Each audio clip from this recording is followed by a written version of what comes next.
各位，我哋而家喺一部 notebook 上高做示範。大家睇到左邊嘅就係我哋嘅 Camps Mobile， 右邊就係報價機。大家睇到啦，報價機咧可以係任何一種報價機。你睇個頂上高，我而家指住嘅就係呢個就 Money 18啦，係東方嘅。呢個咧就係 AA Stock 嘅，呢個咧就係 ETNet 嘅。其實我哋想表達嘅咧就係話，我哋嗰個 Camps Mobile 咧，其實咧就可以配合任何一隻報價機，而且呢啲報價機係市面上有，係冇需要俾錢嘅。喺 Camps Mobile 做買賣咧，其實咧就好容易嘅啫。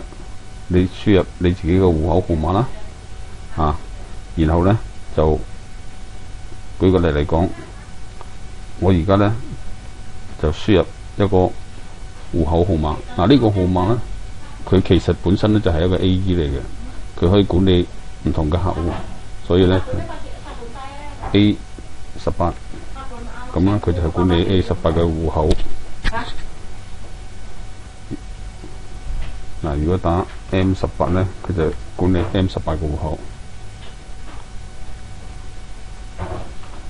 你同佢講嘢。我而家咧就係想證明俾大家睇咧，就係我哋嘅 Camps Mobile 咧可以配合任何報價機啦，可以俾 AE 用啦，或者係可以俾客人自己用嘅。當客人輸入客人自己嘅號碼咧，佢咧就唔需要輸入其他人嘅戶口號碼啦。